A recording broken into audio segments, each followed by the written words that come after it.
Bonjour, dans cette vidéo, tu vas pouvoir t'entraîner à passer de l'écriture fractionnaire à l'écriture décimale et vice-versa.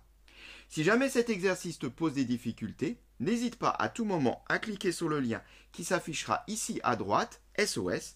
Tu tomberas sur une autre vidéo où te sera expliqué bien plus en détail tout le principe de la méthode. Ici, on va aller beaucoup plus vite dans la résolution. Je te laisse donc répondre à la première question et mettre la vidéo en pause. Correction.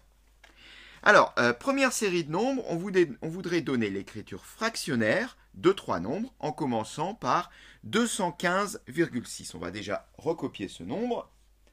215, alors c'est question petit a, on va bien faire les choses. 215,6 égale. Alors, comme je l'ai dit, on ne revient pas dans les détails sur la méthode. Par contre, ce qu'on peut se rappeler quand même, d'abord, on a un trait de fraction, c'est normal vu que je veux l'écrire sous la forme d'une fraction. Ensuite, la technique consiste à recopier ce nombre sans la virgule. C'est quelque chose de très efficace. Je veux une fraction, donc pas question d'avoir des décimaux ici en haut et en bas. Et je vais simplement utiliser la technique qui consiste à décaler la virgule de 1, 2, 3 rangs. Alors ici, on la décalera de 1 rang. Maintenant, la question, c'est qu'est-ce que je vais mettre en bas? Parce que dans mon écriture fractionnaire, ici, ça ne suffit pas. On voit bien que 215,6 n'est pas égal à 2156. Ça saurait si c'était égal. Eh bien, pour savoir ce qu'il faut mettre en bas, il suffit de repérer ici le dernier nombre dans l'écriture décimale, c'est-à-dire ici 6. 6, il est au rang des dixièmes. Dixième, ça te fait penser à 10, eh bien, il suffit d'écrire sur 10. 215,6 est égal à 2156 sur 10. Terminé, tu as là une écriture fractionnaire. Eh bien, tu peux poursuivre en mettant la vidéo en pause pour répondre à la deuxième question. Correction. Ici, donc, il s'agit d'écrire 4587,17 également en écriture fractionnaire.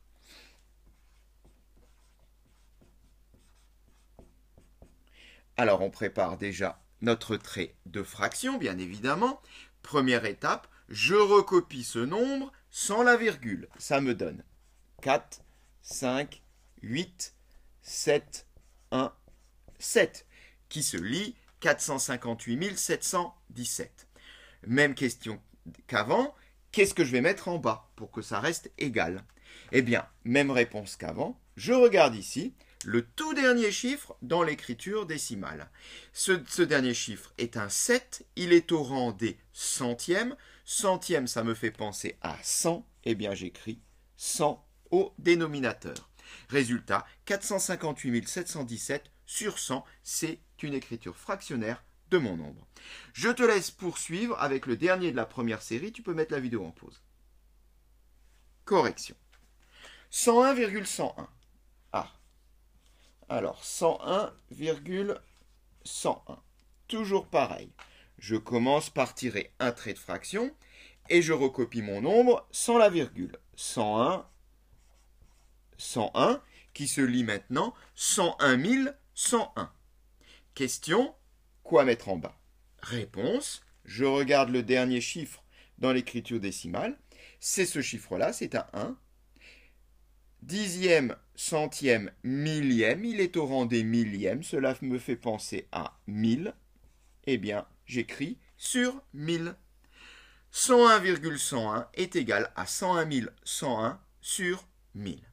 Voilà pour la première série. Je te laisse prendre connaissance du premier nombre de la deuxième série et le mettre sous sa forme décimale cette fois. Correction. Alors, le premier nombre est 28 dixièmes. Alors, recopions-le. 28 sur 10. Bien. Alors là, il y a différentes façons de le voir, mais vu comme on est parti sur la première série, eh bien, la meilleure façon, c'est de faire exactement le contraire de ce qu'on a fait avant. C'est-à-dire, recopier notre nombre 28, mais en lui injectant une virgule. De quelle façon? De façon que le dernier chiffre devienne le rang des dixième. Alors, on y va. J'écris donc 28. Je dois mettre une virgule de façon à ce que ce 8 passe au rang des dixièmes. Pour qu'il passe au rang des dixièmes, il faudrait que ce 8 soit le premier chiffre après la virgule.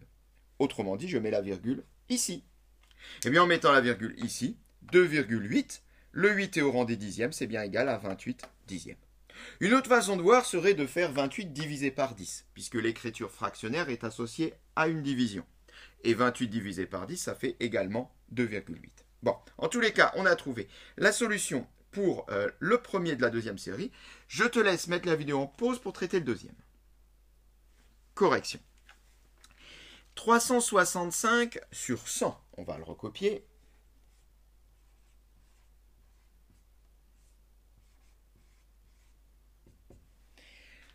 Je voudrais donc écrire ce nombre-là sous sa forme décimale. C'est-à-dire qu'il risque fortement d'avoir une virgule qui va arriver. Je vais déjà recopier le nombre, comme je l'ai fait tout à l'heure. Et je vais réfléchir maintenant où je dois placer ma virgule pour que le dernier chiffre ici se trouve au rang des centièmes. Ce chiffre-là doit être au rang des centièmes. Alors, s'il est au rang des centièmes, il doit être 2 rangs après la virgule. Donc, je dois avoir encore un chiffre devant lui et la virgule. Donc, je dois avoir encore un chiffre devant lui et la virgule. Eh bien voilà, c'est terminé. 3,65, c'est pareil que 365 sur 100. Il n'en reste plus qu'un, je te laisse le faire et mettre la vidéo en pause. Correction. Alors, le dernier est 6548 sur 100. Toujours pareil, je commence par recopier mon nombre, 6, 5, 4, 8, et je dois là-dedans injecter une virgule pour que le dernier chiffre soit au rang des centièmes. Le dernier chiffre, c'est lui. Au rang des centièmes, c'est comme tout à l'heure. Il va me falloir 2 chiffres après la virgule, c'est-à-dire encore un chiffre devant le 8 qui va être au rang des dixièmes. Je place ma virgule et j'obtiens mon nombre 6548 centièmes écrit sous sa forme décimale, 65,48. Voilà pour ce dernier nombre, cette séquence est terminée.